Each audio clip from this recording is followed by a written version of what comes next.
আমার স্বামী আমাকে তালাক দিয়ে আমার বান্ধবীকে বিয়ে করেছিল, কিন্তু 5 বছর পর সেই আমার বান্ধবীকে আমার দরজার সামনে দাঁড়িয়ে কাঁদতে দেখেছি।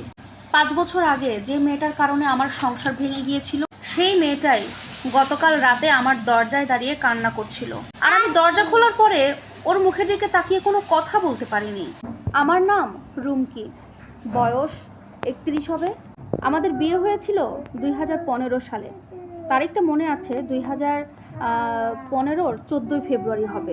সবাই তখন বলাবলি করছিল, তোরা ভালোবাসা দিবসে বিয়ে করছিস, তার মানে তোদের ভালোবাসাটা সারা জীবন টিকবে। আমার মায়ের বান্ধবী সেদিন আমার হাতে মেহেদি দিতে দিতে বলেছিল, তোমার ভাগ্য খুব ভালো মা, এত ভালো ছেলে তুমি তোমার জীবনসঙ্গী হিসেবে পেয়েছো। আর ভাগ্য, আমার হাজব্যান্ডের নাম ছিল আরিফ। সত্যি বলতে আরিফ সত্যি খুব ভালো মনের একজন মানুষ ছিল, অন্তত প্রথম দিকের জন্য। অফিস শেষ করে যখন বাসায় ফিরতো, বাসায় ঢুকে সে রান্নাঘরে উঁকি মারতো, কপালে হাত দিয়ে জিজ্ঞেস করতো, ক্লান্ত হয়ে গেছো? শীতের মধ্যে যখন আমার পা ঠান্ডা হয়ে যেত, তখনও নিজের পায়ের মধ্যে আমাকে না বলেই আমার পা নিয়ে নিত। সেই একই মানুষই পরবর্তীতে আমাকে বলছিল, তোমার সাথে একসাথে থেকে আমি শ্বাস নিতে পারছি না, আমার নিঃশ্বাস বন্ধ হয়ে যাচ্ছে। আমার বান্ধবীর নাম মিতু, আমার খুব ক্লোজ। আমার বাসায় মাঝে মধ্যেই আসতো, ঈদে আসতো, বিরিয়ানি খেত, আবার যখন চলে যেত আমাকে জড়িয়ে ধরে কান্না করতো। একবার আমাকে সুন্দর একটা লাল শাড়ি পরা দেখে বলেছিল, তোকে খুব সুন্দর লাগছে রে রুমকি। সেই বান্ধবী আমার। আমি প্রথম দিকে তেমন কিছুই বুঝতে পারিনি।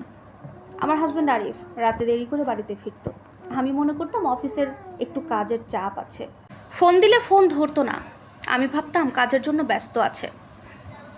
হঠাৎ করে একদিন ওর শার্ট থেকে একটা মেয়েদের পারফিউমের গন্ধ পেলাম। সেটা কিন্তু আমার পারফিউম ছিল না।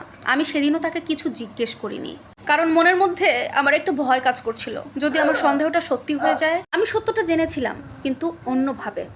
একদিন আমার বান্ধবী মিতুর এলাকার এক পাড়াতো মামাতো বোন আমাকে ফোন দিয়ে বলল, আপু তুমি কি জানো এই বিষয়গুলো? সেদিন দুপুরবেলা রান্নাঘরে দাঁড়িয়ে আমি ডাল রান্না করছিলাম। বিষয়টা সেদিন জানতে পারার পরে চুলা বন্ধ করে চুপ করে দাঁড়িয়ে রইলাম। মাঝে মধ্যে পাগল হয়ে মতো লাগছিল, কোনো কিছু আর আমার হুঁশে ছিল না। তবে সেদিন কিন্তু আমি এক ফোঁটা চোখের পানি ফেলিনি। রাত হলে আমার হাজব্যান্ড আরিফ বাসায় ফিরল। আমি খাবার টেবিলে খাবার বেড়ে দিলাম, সে খেলো, আর আমি দাঁড়িয়ে দাঁড়িয়ে দেখলাম। আমি খেয়াল করলাম ওর খাবার ধরন, ওর চামচ নাড়ার ধরন, ওর খাবার খাওয়ার স্টাইল সব কিছু একই আছে, শুধু ওই মানুষটা আর আমার নেই। পরের দিন সকাল হতেই অফিসে যাওয়ার আগে আমি আমার হাজব্যান্ড আরিফকে বলে দিলাম, শোনো তুমি আমাকে তালাক দাও। তখন আমাকে বললো, রুমকি শোনো, আমি তাকে বলেছিলাম শোনার কোনো দরকার নেই, আমি চাই তুমি খুশি থাকো। তারপরে আমার হাজব্যান্ড আরিফ আর কোনো কথা বলেনি। 3 মাস পরে আমাদের তালাক হয়ে যায়।